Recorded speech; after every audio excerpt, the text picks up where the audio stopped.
आज का हमारा बाइबल स्टडी का विषय है गिनती की पुस्तक द बुक ऑफ नंबर्स। हमारे पिछले बाइबल स्टडी के विषयों में हमने बाइबल के अन्य पुस्तकों के बारे में सीखा था। आज हम गिनती की पुस्तक के विषय में सीखेंगे। हमने निर्गमन की पुस्तक से सीखा था कि कैसे इस्राएलियों को परमेश्वर ने मिस्र से छुड़ाया।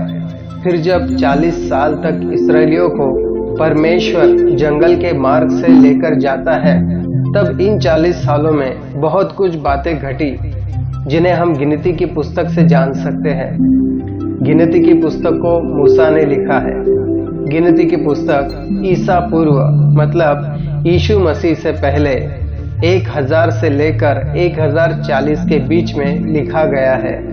गिनती की पुस्तक में इस्राएलियों के 40 वर्षों के इतिहास के विषय में वर्णन मिलता है। गिनती की पुस्तक इस्राएलियों को व्यवस्था के लिए और आराधना के लिए तैयार करने के विषय में बताती है। इस पुस्तक में सिनाई पर्वत से लेकर कनान तक पहुंचने का वर्णन मिलता है। गिनती की पुस्तक में मूसा ने इस्राएलियों की जनगणना की थी। सिनाई पर्वत पर से प्रस्थान से पहले यह गिनती की गई थी और एक बार मोआब में गिनती की गई थी। इस तरह से 2 बार मूसा के द्वारा गिनती की गई। गिनती की पुस्तक में एक ऐसी जाति का वर्णन मिलता है जिन्होंने उनके निर्गमन में आने वाली समस्याओं के कारण घबराकर परमेश्वर के विरोध विद्रोह किया और उसी तरह मूसा के साथ भी विद्रोह किया था। इस्राएलियों के ऐसे व्यवहार के बाद भी परमेश्वर ने उनको क्षमा किया और कैसे अद्भुत रीति से उन्हें संभाला, इन सब का विवरण गिनती की पुस्तक में सीखने को मिलता है। इन सब के बीच में मूसा का समर्पण भी सीखने को मिलता है। कई बार मूसा इस्राएलियों के लिए परमेश्वर से गिड़गिड़ाकर प्रार्थना करता था और परमेश्वर उन्हें माफ करता था। गिनती की पुस्तक की घटनाएं विशेष करके जंगल में घटी थी, जब 40 साल तक इस्राएली लोग जंगल में भटक रहे थे। उस वक्त का विवरण गिनती की पुस्तक में भी मिलता है। गिनती की पुस्तक को 2 पीढ़ियों में बांटा गया है। जैसे इस पुस्तक के पहले 25 अध्यायों में इस्राएल के पहली पीढ़ी का वृत्तांत मिलता है और आगे के अध्यायों में इस्राएल की दूसरी पीढ़ी का इतिहास मिलता है। तो जब भी गिनती की पुस्तक को पढ़े तो उसे 2 भागों में पढ़े।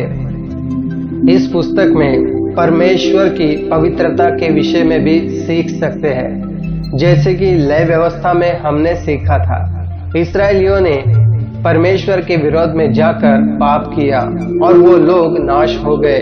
इसका भी विवरण गिनती की पुस्तक में मिलता है, जिसके विषय में नए नियम में पहले कुरिन्थियों की पुस्तक अध्याय 10 के वचन 5 में लिखा है, परंतु परमेश्वर उनमें से बहुतों से प्रसन्न न हुआ, इसलिए वे जंगल में ढेर हो गए।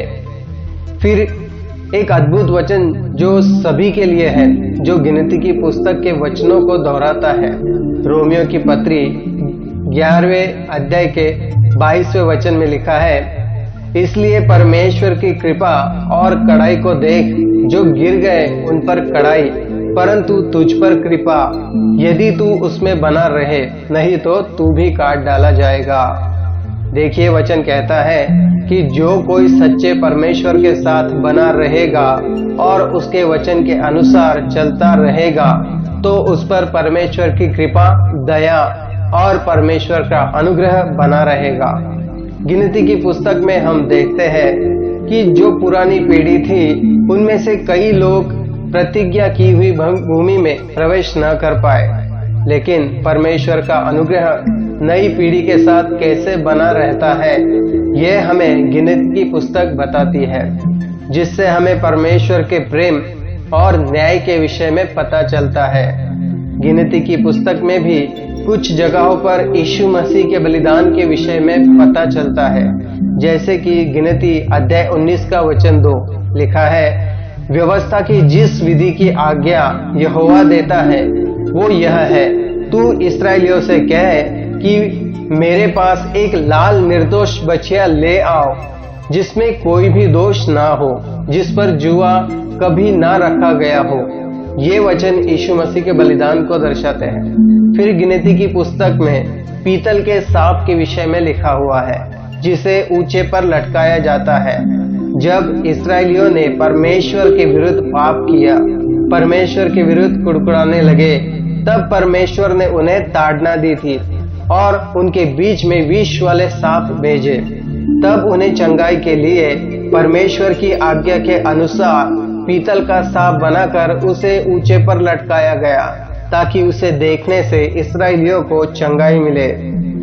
गिनती 21:9 लिखा है, अतः मूसा ने पीपल का एक सांप बनाकर खंबे पर लटकाया।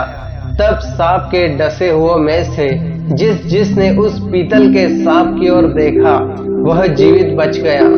यहाँ पर यीशु मसीह के क्रूस के बलिदान के विषय में दर्शाया गया है, जैसे कि यीशु मसीह को क्रूस पर ऊंचे पर लटकाया गया, ताकि यीशु के बलिदान के द्वारा हम चंगे हो जाए। शारीरिक और आत्मिक दोनों प्रकार से हम चंगे हो जाए। गिनती की पुस्तक को पढ़ने वाला व्यक्ति बहुत कुछ सीख सकता है, जैसे कि यीशु मसीह के बलिदान को दर्शाना, फिर यह कि पाप से दूर रहना और परमेश्वर पर विश्वास करके चलना, और यह कि परमेश्वर के विरुद्ध कभी ना कुड़कुड़ाए, फिर अपने मन को बुरी बातों पर ना लगाए, परमेश्वर की परीक्षा नहीं करनी चाहिए। ये सारी बातें गिनती की पुस्तक में हमें मिलती है। हमें कुरिन्थियों की पत्री और इब्रानियों की पत्री में भी ये बातें मिलती हैं। इस्राएलियों ने परमेश्वर के विरुद्ध पाप किए और उन्होंने परमेश्वर से विद्रोह किया, जबकि परमेश्वर ने उनको दासत्व से छुड़ाया था। फिर भी बार बार उनके विद्रोह करने के कारण उनको 40 साल तक जंगल में भटकना पड़ा। लेकिन परमेश्वर न्यायी और दयालु परमेश्वर है, इसलिए परमेश्वर ने इस्राएलियों को ठहराए हुए स्थान पर पहुंचाया। अपनी वाचा के अनुसार जो उसने अब्राहम से बांधी थी, परमेश्वर ने किया। देखिए, परमेश्वर सबका परमेश्वर है। यीशु मसीह ने सबके लिए खुद को बलिदान किया। सबके लिए मतलब उस हर एक मनुष्य के लिए जो उस पर विश्वास करता है। यूहन्ना की पुस्तक का 1 अध्याय वचन 29 लिखा है, दूसरे दिन यूहन्ना ने यीशु को अपनी ओर आते देखकर कहा, देखो, यह परमेश्वर का मेमना है जो जगत का पाप उठा ले जाता है। देखिए, परमेश्वर सारी मानव जाति से प्रीति रखता है। पुराने नियम की पुस्तकों में, जैसे कि आज का हमारा विषय गिनती की पुस्तक में भी हमने सीखा कि परमेश्वर ने दया करके इस्राएलियों को ठहराई हुई भूमि पर पहुंचाया। जैसे परमेश्वर ने उन पर करुणा की, वैसे ही वो हम पर भी करुणा करता है। यदि कोई अपने पापों से मन फिराकर यीशु मसीह के पास आता है, तो परमेश्वर उसे क्षमा करके जीवन देता है और उस पर करुणा करता रहता है। गिनती की पुस्तक भी हमें परमेश्वर पर विश्वास करने से वो कैसे करुणा करता है, यही सिखाती है। तो इस पुस्तक को भी जरूर पढ़िए, ताकि और ज्यादा से ज्यादा आप परमेश्वर को जानकर परमेश्वर के पास आ सको। इन वचनों के द्वारा परमेश्वर आपको आशीष दे। आमीन।